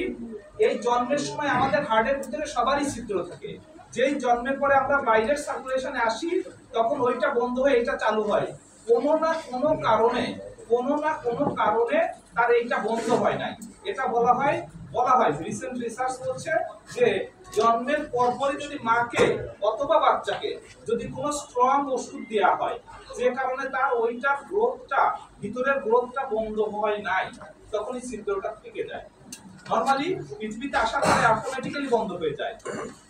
এর জন্য বলা হয় যে জন্মের পরে বেশি ওষুধ না দিয়ে মায়ের বুকের দুধ তাকে খাওয়াইতে হবে, যাতে সে ন্যাচারাল প্রাকৃতিক অবস্থাটা শরীরের মধ্যে বজায় থাকে।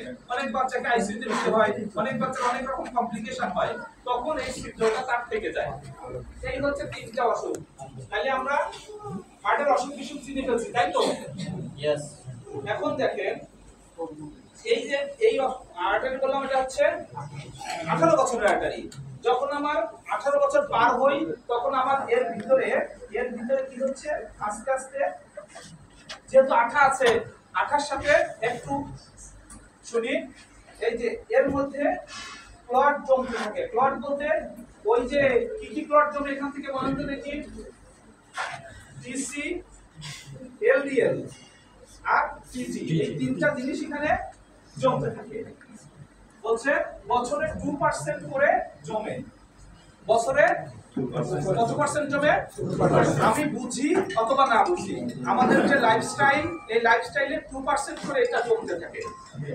এখন এই যে হার্টটা আমরা দেখছি, এই হার্টটা এত ভালো পাম্প পৃথিবীর মানুষ সৃষ্টি করতে পারবে না, যেটা আল্লাহ তাআলা তৈরি করে দিয়েছে। ইন্টারফিয়ার লাইফে মাতৃগর্ভে থাকা অবস্থায় সে পাম্পিং শুরু করছে। একটা লোক 70 বছর, 80 বছর, 90 বছর, 100 বছর বাঁচছে, কিংবা তার চেয়েও বেশি বাঁচতেছে, 1 সেকেন্ডের জন্য সে বিট বন্ধ করে নাই। আপনি ঘুমায় রেস্ট নিছেন, খুব টায়ার্ড হয়েছি, কিন্তু ও কি কাজ বন্ধ করছিল? না। 1 সেকেন্ডের জন্য সে কাজ বন্ধ করে নাই। আমার কথা বলতে চাই, এরকম কোন পাম্প নাই যে আপনি পানি তোলার জন্য চালু করে দিয়েছেন, ঘরের ভিতরে বন্ধ করতে ভুলে গেছেন, এসে দেখছেন যে খুলে গেছে। এরকম হয় না? কন্টিনিউয়াস চলতে পারবে না, কিন্তু সে কন্টিনিউয়াস চলছে নন স্টপ। এবং একে চলার জন্য 3টা আর্টারি দিয়ে একে সার্কুলেশন দেওয়া হয়েছে। একটা আর্টারি, 2টা আর্টারি, একটা পিছনে আছে। এই 3টা আর্টারি যে আমাকে 3টা সাপোর্ট দিচ্ছে। কর্নারি আর্টারি, 3 মেইন কর্নারি আর্টারি। এখন এর ভিতরে চলছে তো কি, এর ভিতরে 4টা প্রকোষ্ঠের মধ্যে যে রক্ত আছে, এখন এই রক্তগুলো চলাচল করছে। এর কি আবার রক্ত আলাদা কি রক্ত লাগবে? না। রক্ত লাগবে না। এর সারাদিন 5 থেকে 6 লিটার রক্ত পাম্পিং করে, এর কি আলাদা করে রক্ত লাগবে? না। একটু বুঝছেন? ওই যে ব্যাংকে চাকরি করেন একটা ভদ্রলোক আপনাদের বাসার পাশে, এতগুলো টাকা না রে প্রতিদিন, ওর কি টাকা লাগে? প্রতিদিন এক বান্ডিল করে নিয়ে আসলেই তো হয়।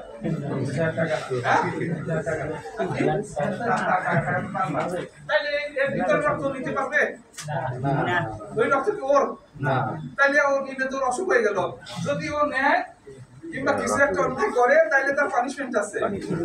আমার কথা বুঝছেন? ব্যাংকে চাকরি করবেন, আসার সময় একবার বিল করে নিয়ে আসবেন, এত টাকা না আনলাম সারাদিন। এক টাকা সিঙ্গেল কয়েন যদি হিসাবে গরমিল হয়, একটা স্টাফও বেরোতে পারবে না। একটা পিয়ন থেকে শুরু করে ম্যানেজার পর্যন্ত একটাও বেরোতে পারবে না সিঙ্গেল গরমিল হলে, সিঙ্গেল ইউনিটের গরমিল হলে। আমার কথা বুঝতে পারছেন তো? সুতরাং এর ভিতরে সব রক্ত চাপাচাপি করে বার করতেছে, কিন্তু এই ওয়ালগুলো এর ভিতরের রক্ত নিতে পারে না। তাদেরকে এই বাইরের থেকে তার জন্য যে নির্দিষ্ট রক্ত আছে সেই রক্ত দিয়ে তাকে নিতে হয়। আমার কথা বুঝা গেছে? তাইলে এই রক্তনালীগুলো যদি বন্ধ হয়ে যায়, তাহলে এখানকার কাজ, আপনি যদি খাবার বন্ধ করে দিয়ে আপনি কাজ করতে পারবেন? কাজ করতে পারবেন না। এখন এই রাস্তা দিয়ে আগে এত পার্সেন্ট রক্ত যেত, এখন এইটুকু জায়গা দিয়ে রক্ত যায়, এখন কি আগের মতো কাজ করতে পারবো? সবচেয়ে মজার কথা হচ্ছে এ এত ভালো কেন হচ্ছে, এ যদি এই রক্তনালীগুলো যদি 70% বন্ধ হয়ে যায়, তাও সে 100% কাজ করতে পারে, আমাদেরকে বুঝতেই দেয় না। অর্থাৎ আমার ব্লকেজ 70 হয়ে গেছে, বাট আমি 100% কাজ করতেছি, আমি কাউকে বুঝতে দিচ্ছি না যে আমার কোনো প্রবলেম আছে। যেদিন আপনার 71, 72, 75 শুরু হবে, সেদিন থেকে আপনি সিম্পটম শুরু করবেন যে একটু বেশি পরিশ্রম করে টায়ার্ড হয়ে যাচ্ছি, হাঁপায়ে যাচ্ছি, একটু দম নিতে হচ্ছে, ইত্যাদি ইত্যাদি। ক্লিয়ার? Yes. তার মানে এ ভালো কেন, যে এর মানে 30% রাস্তা খোলা থাকলে 100% কাজ করতে পারবে। 30% খাবার পাইলে আপনার পেট ভরার দরকার নাই, এইটুকু খাবার পাইছি তাতে সে 100% কাজ করতে পারবে। এই জন্য এত সে পাওয়ারফুল। এখন কথা হচ্ছে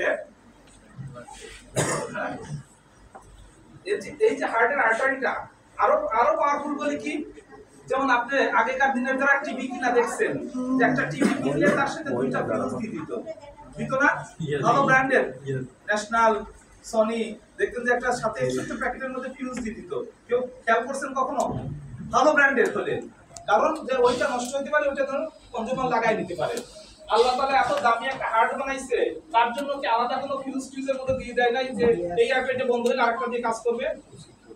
গতকালকে একটা পেশেন্ট আমি পেয়েছি, আলহামদুলিল্লাহ একটা আমরা পরবর্তী জানাবো। এই আর্টারিটা 100% ব্লকেজ, 100% ব্লকেজ, 100% ব্লকেজ। তাইলে 2016 সালে ওনার প্রথম অ্যাটাক করেছিল, তারপরে থেকে তখন অ্যানজিওগ্রাম করে নাই, হাসপাতালে ট্রিটমেন্ট নিচ্ছে, এতদিন ভালোই ছিল, এখন আবার অ্যাটাকটা হয়েছে, ওটা দেখা গেল আপনি অ্যানজিওগ্রাম করে দেখেন এটা একদম বড় ব্লকেজ 100%। তাহলে এই লোকটা বেঁচে আছে কি করে? 100% যদি বন্ধই থাকে রক্তনালী, তাহলে বেঁচে থাকে কি করে? আচ্ছা, আপনি জানেন নদী যদি কোথাও চর পড়ে, নদী কি বন্ধ হয়ে যায় না পাশ দিয়ে আরেকটা ভেঙে টেনে একটা রাস্তা বের করে নেয়? হ্যাঁ, শুরু হয়। আল্লাহ তাআলা এই হার্টের এই আর্টারির পিছনে এরকম ছোট ছোট অসংখ্য হাজার হাজার কোটি কোটি কোলাটেরাল সার্কুলেশন আছে, যেটা নিষ্ক্রিয় অবস্থায় পড়ে আছে। নিষ্ক্রিয় বুঝছেন? কাজ নাই, কিন্তু ওটা ইনার্ট করেছে, নতুন ইনটেকই করেছে, কিন্তু ইউজ করি নাই। এইরকম আর্টারি কোটি কোটি আর্টারি আছে, যেগুলো দিয়ে কিছু আর্টারি খুলে এখান থেকে চুইয়ে কিছু রক্ত আসে, যা দিয়ে উনি চলছেন, যার জন্য উনি জোরে স্টেপ করে হাঁটতে পারে না, কোথাও যেতে পারে না। আমার কথা বুঝতে পেরেছেন? কারণ ওনাকে জোরে কাজ করার জন্য তো 30% রাস্তা খোলা চাই, 30% রক্ত আসতে হবে। বলছি, আমি এর আগে একটু আগে বলছিলাম যে আগে 50 বছর আগে দরকার ছিল না। 50 বছর আগে কেন দরকার ছিল না সেটা নিয়ে বিজ্ঞানীরা রিসার্চ করেছেন, যে তখনকার দিনেও মানুষ তো টিজি খাইতো, অল্প খাইতো তো 2-4 জন বেশি খাইতো, কিন্তু তারা কিন্তু কায়িক পরিশ্রম করতো, মাথায় বোঝা নিয়ে হাঁটে যেত, ক্ষেতের থেকে বোঝা নিয়ে বাড়িতে ফিরতো। এই বোঝা নিয়ে মাথায় প্রেসারটা পড়তো, আর স্টেপের কারণে কি হতো, এইসব আর্টারিগুলো খুলে যেত। এটাকে বলা হয় ন্যাচারাল বাইপাস। যে তত্ত্ব ভিত্তি করে যে মেশিনটা আবিষ্কার করেছে, ইআরসিপি একটা মেশিন আবিষ্কার করেছে, যেটা প্রেসার দিয়ে হার্টের কনস্ট্রাকশনের সময় ও রক্তনালীকে আটকে দেয়। তাহলে হার্টের মধ্যে রক্ত দিয়ে যে ওই রক্তনালীগুলো খুলে যায়, এটা বলা ন্যাচারাল বাইপাস করে দেওয়া। 30টা সেশন নিয়ে আমরা এই রক্তনালীগুলোকে খুলতে পারি। ওকে, তাইলে আমি এখন বললাম যে এ বন্ধ হচ্ছে, এবং কিভাবে বন্ধ হচ্ছে এটাকে আপনারা বুঝছেন? ক্লিয়ার হয়েছেন নাকি? কঠিন? আচ্ছা, কঠিন না, খুবই সহজ। এগুলো বন্ধ হচ্ছে এইভাবে, এখন যদি এটা পুরোপুরি বন্ধ হয়ে যায় তাহলে কি হবে, কোলেস্ট্রল যে আসতে পারে নাও আসতে পারে, এর আগে তো হার্ট অ্যাটাক হয়েও যেতে পারে, এরকম তো পেশেন্ট যদি পারে। এখন আরেকটা কথা বলি, আরেকটা জিনিস বলি, হার্টের অ্যাটাকের 3 রকমের ধরন আছে। যদি এই জায়গায় ব্লকেজটা হয়, এই জায়গায় ব্লকেজটা হলো, তাহলে কি হবে, পুরো হার্টটা বন্ধ হয়ে যাবে না? This is the massive heart attack. এই পেশেন্টকে হাসপাতালে যেতেও পারে নাও যেতে পারে, হাসপাতালের অ্যাম্বুলেন্স আসতে আসতে পেশেন্ট হয়ে যেতে পারে, আবার হাসপাতালে যাতায়াতে রাস্তায় হইতে পারে। এই পেশেন্টের ক্ষেত্রে আমরা একটা বলা ম্যাসিভ হার্ট অ্যাটাক, অনেক পেশেন্ট এরকম হয়, হাসপাতালেও যেতে পারে না। আর এই সব জায়গায় যদি ব্লকেজটা হইছে, এখানে ব্লকেজ হইছে, এখানে ব্লকেজ হইছে, তাহলে প্রচন্ড ব্যথা হইতে পারে। তারপরে কি হতে পারে, হাসপাতালে যায় অ্যান্টিক্লকেটিক ডাক দিয়ে এটাকে গলায় আমরা আবার পরিষ্কার হয়ে আবার সুস্থতা নিয়ে আসতে পারি, তাই তো? সেই ক্ষেত্রে আর কিছু কিছু ব্লকেজ হয় আমরা ঘুমের মধ্যে ব্লকেজ হয়, এগুলো মাইনর হার্ট অ্যাটাক হয়। এই ছোট ছোট কোলাটারাল আর্টারিগুলোতে অ্যাটাক হয়, ঘুমের মধ্যে সব কিছু আমি ভিডিও করছি কেমন স্টেপ করে আর নাই, এগুলো হচ্ছে মাইনর হার্ট অ্যাটাক হইছে। তার মানে এগুলো আমাদের হইতেই থাকে, এগুলো প্রক্রিয়া। এখন এখান থেকে বের হওয়ার উপায় কি, তাই তো? যে স্যার এখান থেকে আমরা এখন বের হইতে পারবো কি করে? প্রবলেম তো বুঝছি, তাই না? Problem clear. এখন আমরা বের হওয়ার উপায় একসাথে বলি, সলিউশন সলিউশন সলিউশন। এবার আমরা সলিউশন শিখব।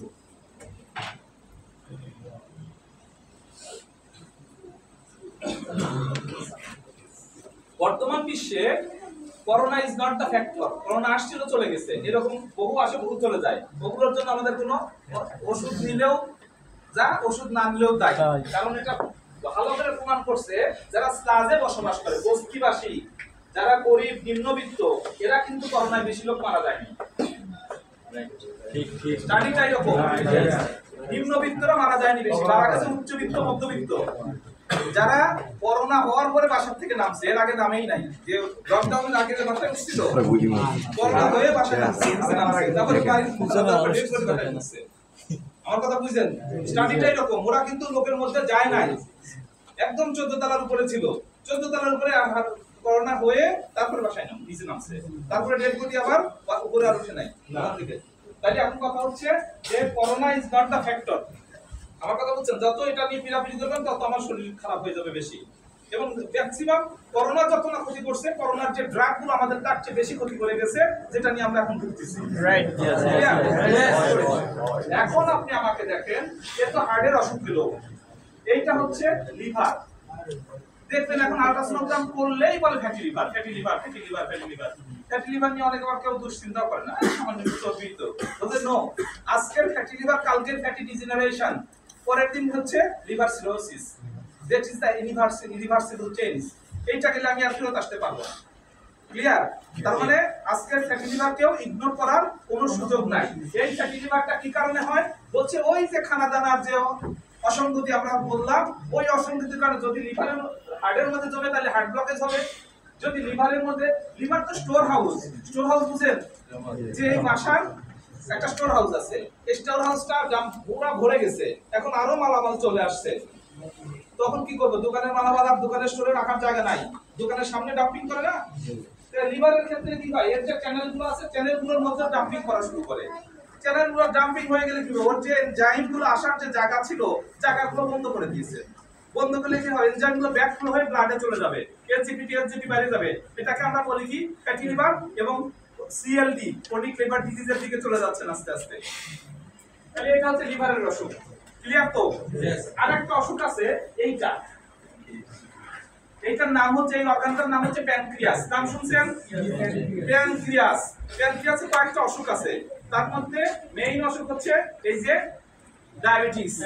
ডায়াবেটিস আর কি, প্যানক্রিয়াসের সামনের অংশের নাম হেড অফ দ্য প্যানক্রিয়াসে আইলেটস অফ ল্যাঙ্গারহ্যান্সে আলফা সেল আর বিটা সেল আছে।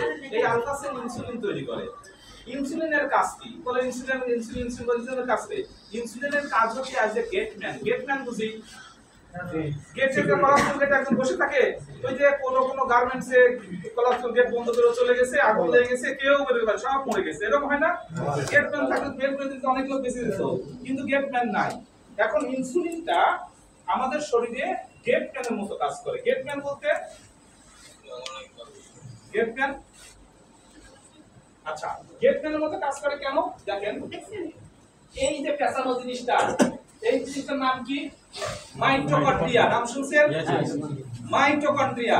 একে বলা হয় এই সেলের পাওয়ার হাউস। এখন আমি যে চিনি খাইলাম, আমি যে ভাত রুটি মুড়ি খাইলাম, ব্লাডে কি ভাত রুটি মুড়ি ছিল? চিনি ছিল।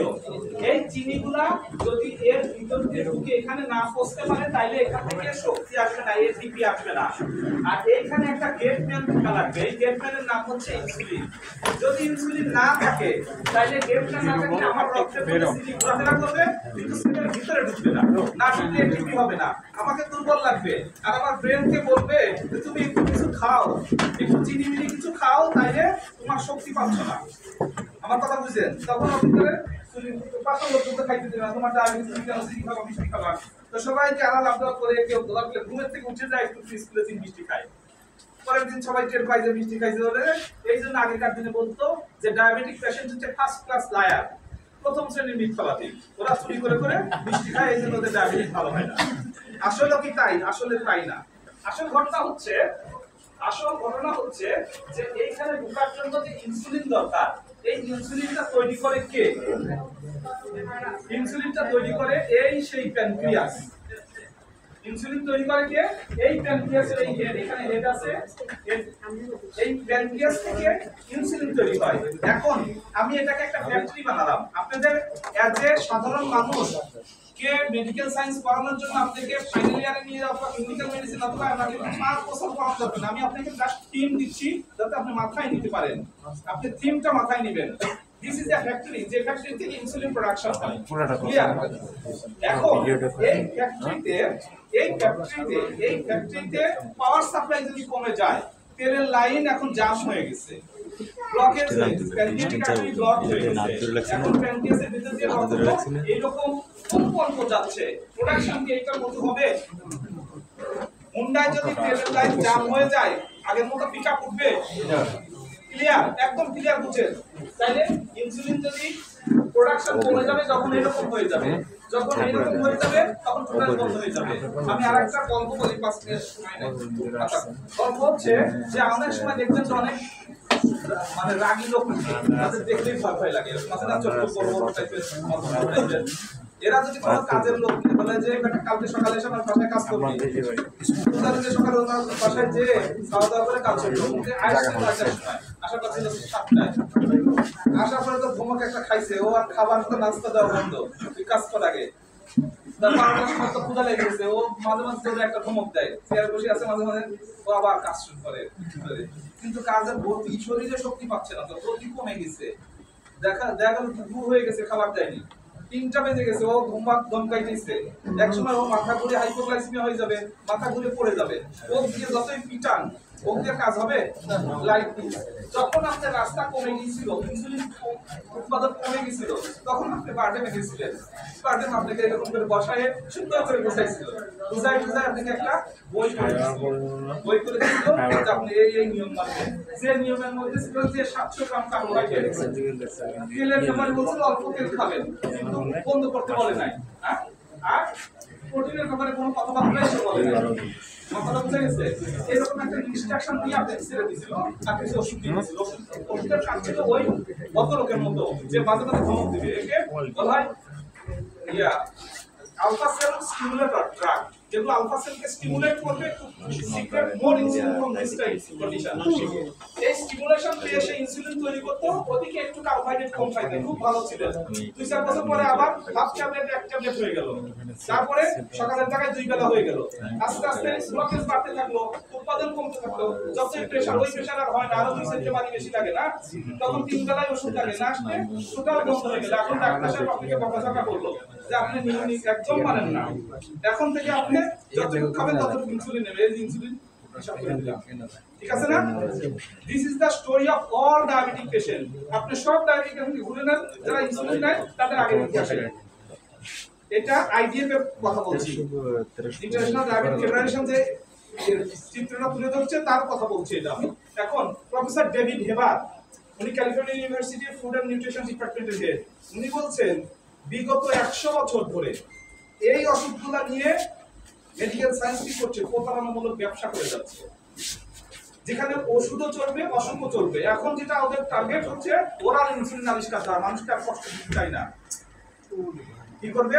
ওরাল খাওয়ার ইনসুলিন খাইয়ে নিবে, যাতে আর, কারণ এই যে রিসার্চের যে ফান্ডিংটা, এটাকে আপনাদের নামে দেয়, এটা ওষুধ কোম্পানিগুলো দেয়, এবং ওরা টার্গেটও ঠিক করে দেয় যে তোমরা এখন এটা নিয়ে কাজ করো। বুঝতে পেরেছেন তো? এখন প্রফেসর ডেভিড লিভারের মতো লোক, যিনি নোবেল উইনার, কিন্তু আপনি দেখবেন নোবেল উইনার, এইরকম একটা লোক ওইরকম একটা কথা বলতে পারছে, কিন্তু অন্য সাধারণ লোক বলতে পারবে না এরকম শক্তিশালী কথাবার্তা। তো উনি বলছেন যে এটা তো ডায়াবেটিস থেকে অ্যাবাউট 80 to 90% পেশেন্টকে আমরা ডায়াবেটিস থেকে নরমাল লাইফে ফেরত দিতে পারতাম, যদি তাকে আমি প্রথম দিনই বলতাম যে তুমি কার্বোহাইড্রেট 400 গ্রামের নিয়ে করে যেও না, তুমি টিজিটা বন্ধ করে দাও, কারণ টিজি তো কার্বোহাইড্রেট থেকে আসবেই। আমার যে 10 থেকে 13 গ্রাম টিজি দরকার, এটা কার্বোহাইড্রেট থেকে এসে যাবে, তাহলে আমার এক্সট্রা টিজির দরকার নাই। তুমি একটা লাইফস্টাইল ঠিক করো, তোমার ডায়াবেটিস থেকে তুমি বের হয়ে যাবা, তুমি মিষ্টিও খাবা, মিষ্টি খেলে কোনো সমস্যা নাই।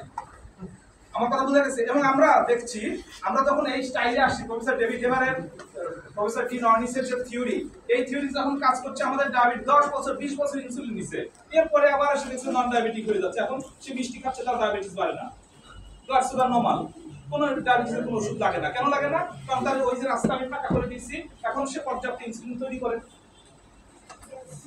ক্লিয়ার বোঝা গেছে তো? এটা একটা সহজ একটা রাস্তা, যেখান থেকে আমরা এখান থেকে বের হতে পারি। ঠিক আছে?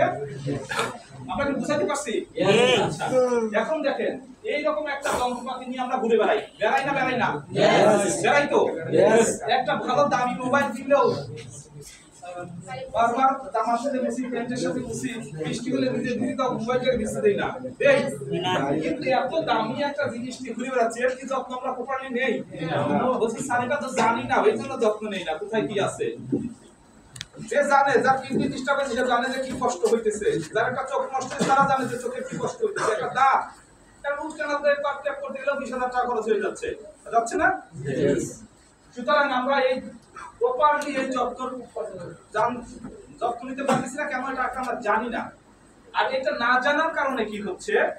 না জানার কারণে আমাদের অনেকগুলো প্রবলেম হচ্ছে, অনেকগুলো ইস্যু আসতেছে, আমাদের ইমিউন সিস্টেম গুলো দুর্বল হয়ে যাচ্ছে, অ্যাবনর্মাল ফাংশন আসতেছে, এরপরে কি হচ্ছে? আমাদের হেলথ ইস্যু আসতেছে, এরপরে কি হচ্ছে? আমরা বিভিন্ন ক্লিনিকে যাচ্ছি, হসপিটালে যাচ্ছি, বড় হাসপাতালে, পিজি হাসপাতালে ভর্তি হলাম, ইউনাইটেড ভর্তি হলাম, লাস্টে কোনো না মাউন্ট এলিজাবেথে চলে যাবো, লাস্টে প্র্যাকটিক্যাল ফাইনাল ডেস্টিনেশনে চলে আসছি, না কোনো লাভ নাই। হ্যাঁ, ঠিক আছে না? এখানে চলে আসছি। এর জন্য ফাদার অফ মডার্ন মেডিসিন উনি বলছেন কি, let your food be your medicine and medicine be your food. আমাদের এমন খাবার খাওয়া উচিত যেটা আমার ওষুধের কাজ করে, ওষুধে যেন খাবারের কাজ করে। আসলে কি আমাদের ওষুধগুলো তাই?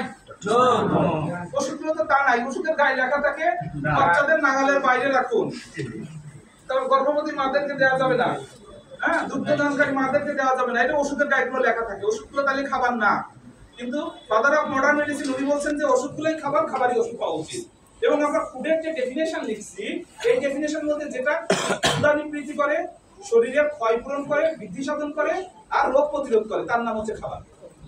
ডেফিনেশন আপনি এটা কিন্তু পড়ছেন, এটা কিন্তু জানাইছি সবাইকে, কিন্তু কাজের সময় সেইটা নাই। কাজের সময় লিখছি যে এটা খাওয়া যাবে না, দেওয়া যাবে না।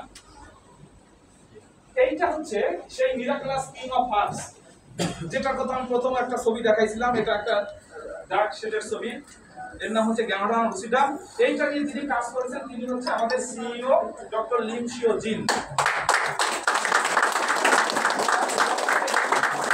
পোস্ট গ্রাজুয়েশনে 10 বছরের উপর রিসার্চ করেছেন। উনি দেখছেন প্রকৃতিতে টোটালি আজ পর্যন্ত আবিষ্কার হয়েছে 38,000 ভ্যারাইটির এই গ্যানোডার্মা। কত ভ্যারাইটি? 38,000 ভ্যারাইটির গ্যানোডার্মা আবিষ্কার হয়েছে। তার মধ্যে অনলি 2,000 ভ্যারাইটি খাওয়ার যোগ্য, বাকি 38,000 ভ্যারাইটি খাওয়ার অযোগ্য, বিষাক্ত। ক্লিয়ার? এই 2,000 ভ্যারাইটির মধ্যে অনলি 200 ভ্যারাইটি হচ্ছে মেডিসিনাল প্রপার্টিজ আছে, যেটা মানুষকে অসুস্থ থেকে সুস্থতায় আনতে পারে। আর 1800 এটা হচ্ছে সবজি মাশরুমের অন্তর্গত, যেটা আমরা চাইনিজ রেস্টুরেন্টে যে খাই। ওকে, এই 200 ভ্যারাইটির মধ্যে 6টার কালার হচ্ছে টকটকে লাল, 6টার কালার হচ্ছে টকটকে লাল, যেটা বেশি মাত্রায় ঔষধি গুণ সম্পন্ন। এবং এদের এক একটা শেপ আছে, kidney shape, lung shape, liver shape, brain shape, এরকম শেপের ডাক্তার লিনশিয়াস জিনের কাজ হচ্ছে উনি এই 6টা mushroom, this is the wild mushroom, বন্য মাশরুমগুলোকে ল্যাবে নিয়ে এসে টিস্যু কালচার প্রক্রিয়ায় একটা মাশরুমে নিয়ে আসছেন, যেটার ছবি আপনাকে প্রথমে দেখাইছিলাম। এটা laboratory mushroom, not the wild mushroom. It is 6 in 1, 6টা মাশরুমকে এক জায়গায় নিয়ে আসছেন। তার নাম কি হয়েছে? DXN Ganoderma lucidum. This is the projective DXN এর হাতে ডাক্তার লিন। এর উপরে কি করছেন উনি? ডাক্তার মাহাতির মোহাম্মদের কাছে জিনিসটা উপস্থাপন করছে এবং মাহাতির মোহাম্মদের হাত ধরেই কেদাতে, মাহাতিরের নির্বাচনী এলাকা কেদাতে একটা ফার্মল্যান্ড নিয়েছেন এবং যেটার উদ্বোধন মাহাতিরের হাতে করা। আপনারা যখন ফ্যাক্টরি ভিজিটে যাবেন তখন দেখবেন যে মাহাতিরের ছবি দিয়ে ওখানে উদ্বোধন করা ওনার হাতে, এবং he is our best consumer.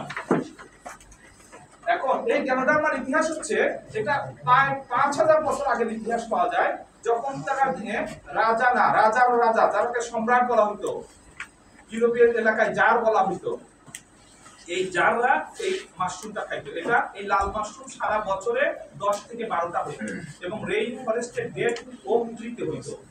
তারা কি করতো? তাদের পৌরাণিক বিশ্বাস ছিল যে এইটা খাইলে তারা দীর্ঘদিন বেঁচে থাকবে, যার জন্য তারা সোলজার দিয়ে এই বনাঞ্চলগুলোকে পাহারা দিয়ে রাখতো। তারপরে যখন বৃষ্টি কমে যেত, রেইন ফরেস্টে সারা বছর বৃষ্টি হয়, ওই বৃষ্টি যখন কমে যেত তখন সোলজাররা সার্চ করে ওখানে এই লাল মাশরুমগুলো পাইতো, যেটা রাজারা সংরক্ষণ করে সারা বছর সেবন করতো। এখন যখন 20 শতাব্দী আসলো, তখন যখন বিজ্ঞানের যুগ আসলো, তখন বললো যে সবাই রাজারা খাবে, আমরা কি আমরা দেখি এটা কি আছে। তখন যখন রিসার্চ, বিশেষ করে জাপানিজরা এটাতে খুব বেশি ভূমিকা, ওদের জাপানিজ এবং চাইনিজরা ওরা রিসার্চ করে দেখলো এর মধ্যে প্রায় 400-র মতো মাইক্রোনিউট্রিয়েন্ট আছে যেটা মানুষের সুস্থতার জন্য জরুরি, এবং সবচাইতে বেশি আছে হচ্ছে পলিস্যাকারাইড। সবচাইতে বেশি আছে কি? পলিস্যাকারাইডের কাজ হচ্ছে ইট acts as a powerful detergent. শরীর থেকে সমস্ত হেভি মেটাল, টক্সিন যা আছে শরীর থেকে এলিমিনেট করে দেয় থ্রু পারস্পিরেশন, স্টুল এন্ড ইউরিন। প্রস্রাব পায়খানার মাধ্যমে শরীর থেকে বের করে দেয়। যদি বিষ যদি বের করে দেয় তাহলে কি রোগ ভালো হবে না? সহজে ওষুধের কার্যক্রম কমে যাবে না? ওষুধ আগে এত রাখতে, এখন একদিন দুদিন ওষুধ খাই ভালো হয়ে গেছি, অথবা 6 মাস ওষুধ খেয়ে ভালো হয়ে গেছি। এইটা নিয়ে উনি কাজ করেছেন, এর জন্য ওনাকে আমরা একটা ধন্যবাদ জানাতে পারি। এই সেই 6টা মাশরুম, এই 4টা মাশরুমে আমরা আসছি। এখন দেখেন, এটা হচ্ছে মূল কাজ হচ্ছে টক্সিন নিউট্রাল, বেসিক নিউট্রিশন, কারণ এটা একটা খাবার। Basic nutrition, system regulator, immune booster, প্রতিটা কাজ করে এইটা। No toxin, no side effect, here prolonged use. যদি আমি দীর্ঘদিন খাই তাহলেও কোনো সমস্যা নাই। Overall normalizing cell function, not specified for any disease or organ. কোনো ডিজিজ আর অর্গানের প্রতি স্পেসিফাইড না। কারা কারা খেতে পারে দেখেন তো? প্রেগন্যান্ট সবাই খেতে পারবে? একদম স্মল চিলড্রেন ওরা খেতে পারবে? স্কুল গোয়িং চিলড্রেন খেতে পারবে? ইয়ং পিপল ওরাও খেতে পারবে? ম্যারিড কাপল ওরাও খেতে পারবে? ওল্ড পিপল ওরা খেতে পারবে? সিক পিপল ওরাও খেতে পারবে। তাই এটাকে খাবার বলবো না, ওষুধ বলবো? খাবার বলবো না, আরো সুপার ফুড বলবো। Super food, clear? Yes, super food. এইটা নিয়ে প্রচুর রিসার্চ আর্টিকেল আছে, প্রচুর আছে। আমি আপনাকে এত কিছু দেখাতেও পারবো না। এটাকে বলছে magic mushroom, ganoderma cure all diseases, mushroom a new focus in drug research, mushroom may stop the cancer cell multiplying, বলছে in cancer treatment ganoderma lucidum বেশি in cancer treatment, hepatic and renal prophylactic effect in the treatment of hypoglycemia, cholesterol synthesis inhibitor. এখন হচ্ছে আরো আছে। আমি বললাম যে আমি বলছি যে আমাদের কার্ডিয়াক সিস্টেমের অনেকগুলো পাবলিকেশন আছে প্রফেসর রঞ্জন স্যারের, এ লট অফ পাবলিকেশন আছে, উনি অনেকগুলো পাবলিকেশন করছেন, তারপরে অনেক দিন ধরে এটার সাথে আছে। এরকম বিভিন্ন দেশের প্রফেসর আসফা মুনিরের কিছু পাবলিকেশন আছে, এরকম অনেক পাবলিকেশন আছে। আপনারা দেখবেন যারা রিসেন্ট পাবলিকেশনগুলো আপনারা দেখতে পাবেন। এখন কথা হচ্ছে যে এই যে গ্যানোডার্মা কথা বললাম, আমাদের মূল মাস্টার প্রোডাক্ট হচ্ছে এই গ্যানোডার্মা। আমি ডাইরেক্ট গ্যানোডার্মা খাচ্ছি কিসের জন্য? আমার শরীর থেকে টক্সিনগুলো বের হয়ে যাচ্ছে, সেলগুলো আবার কি হচ্ছে, মানে রিজেনারেশন হচ্ছে। দুটো জিনিস আছে দেখবেন, আমরা দুটো জিনিস আছে, দিস ইজ ফর আরজি আর দিস ইজ ফর জিএল। একটা হচ্ছে আরজি আর জিএল। আরজি আরজি হচ্ছে ঋষি জ্ঞান, আর একটা নাম হচ্ছে জ্ঞানোসিলিয়াম জিএল যেটা। আর আরজির বয়সের এই মাশরুম যেটা বয়স হচ্ছে 90 দিন।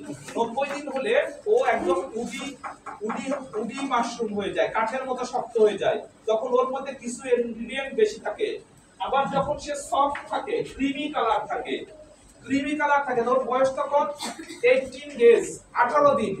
18 দিন হলে ওর মধ্যে কিছু ইনগ্রেডিয়েন্ট বেশি থাকে।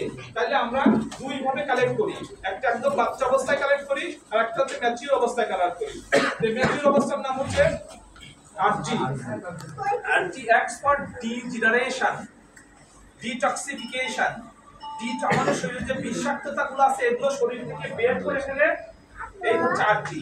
আর জিএল ফর রিজেনারেশন, যে সেলগুলো ড্যামেজ হয়ে গেছে, হচ্ছে হার্টের আমার অনেক সেল ড্যামেজ হয়ে গেছে, লাংসের অনেক ড্যামেজ হয়েছে, হচ্ছে এগুলো রিজেনারেট করার জন্য আমরা জিএলটাকে ব্যবহার করি। তাহলে কমপ্লিট আমাদের তো অনেক নষ্ট হয়েছে, তাই না? তাহলে আমরা কমপ্লিট মাশরুমের সেবা পাইতে পারি কিভাবে? আর জিএল একসাথে যখন সেবন করব তখন আমরা কমপ্লিট মাশরুমের সেবাটা পাবো, উপকারটা আমরা পেয়ে যাব। ক্লিয়ার? এখন এই যে আমাদের অনেক প্রোডাক্ট আছে, প্রোডাক্ট কি? আমাদের কফি আছে, আমাদের আরটিজিএল আছে, এবং এর লট অফ ইজেন আমরা যে পেস্টটা ব্যবহার করি, দেখেন আমরা যে পেস্ট ব্যবহার করি না, পেস্ট কেমিক্যাল পেস্ট, বাট ডিএক্সি কি করছে? এই আরটি দিয়ে পেস্ট তৈরি করছে। অনেক বাচ্চা আছে পেস্ট খেয়ে ফেলে, আছে না? তাহলে কি কেমিক্যাল খেয়ে ফেলছে? তার মধ্যে ফ্লোরাইড আছে, ফ্লোরাইড কি করে? ওরাল কার্সিনোমা তৈরি করে। আমি যদি এই পেস্ট বাচ্চা খেয়েও ফেলে তাও তো বাচ্চার কোনো ক্ষতি হবে না, কারণ মধ্যে কি আছে? আরজি আছে, সবচেয়ে দামি প্রোডাক্ট আছে। এত দামি বলছে যে একটা এই টুকরার দাম 100 রিঙ্গিত। 100 রিঙ্গিতের দাম কত? প্রায় 3000 টাকা। আর যে এক্সট্রাক্ট এখানে দেওয়া হয় 20:1, 20 কেজি থেকে 1 কেজি এক্সট্রাক্ট বের করে, তাহলে ওর দাম কত চিন্তা করে দেখেন। 20:1 থেকে আমাদের এই এক্সট্রাক্ট গুলো যেটা দিয়ে আমরা পাউডার হিসেবে খাই অথবা কফির মধ্যে খাই, সেটা এই এক্সট্রাক্ট থেকে আসে। তাহলে এই জিনিসটা এই যে আমরা কি করছি, কফি খাচ্ছি, চা খাচ্ছি, কিংবা ট্যাবলেটস ফরম্যাট খাচ্ছি according to our demand. This is the clinical product, this is the clinical product. এখন একজন হার্টের পেশেন্ট আসছে, আপনি ডাক্তার না হয় নিজে নিজে তাকে হার্টের ওষুধ বন্ধ করে দিবেন, তাকে যদি সাপোর্ট না দেন, এটা কি আপনারা করতে পারবেন? অবশ্যই একজন ডাক্তারের শরণাপন্ন হয়ে করতে হবে, যার এক্সপেরিয়েন্স আছে যে কখন কোন ওষুধটা বন্ধ করতে হবে, কিভাবে বন্ধ করতে হবে। কারণ ওরা তো একটা ভেসোডাইলেটর দিয়ে, ব্লাড থিনার দিয়ে, বিভিন্ন ভাবে সাপোর্ট দিয়ে রাখছে। আমি যখন ওই সাপোর্টগুলো আমার মাধ্যমে দিব, তখন তাকে আমার ওষুধ বন্ধ করতে পারবো অথবা কমাইতে পারবো, তার আগে না। সুতরাং আপনারা হার্টের জন্য কাজ করে এইটুকু আপনাদের জানা মাথার মধ্যে বুঝাইতে হবে। এগুলো খাইলে হার্টের জন্য ভালো, এইটা বুঝতে হবে। ডাক্তারের ট্রিটমেন্ট চলতে হবে, আর ডাক্তার যে ডাক্তার এটা সম্পর্কে জানে তার সাথে পরামর্শ করতে হবে। তাহলে আপনি ভালো করে এখান থেকে উপকারটা পুরোপুরি পাবেন। ক্লিয়ার? এখন এর তো গেল হচ্ছে কি আমাদের এই কথা। এখান থেকে আমরা বলি, এখন আমি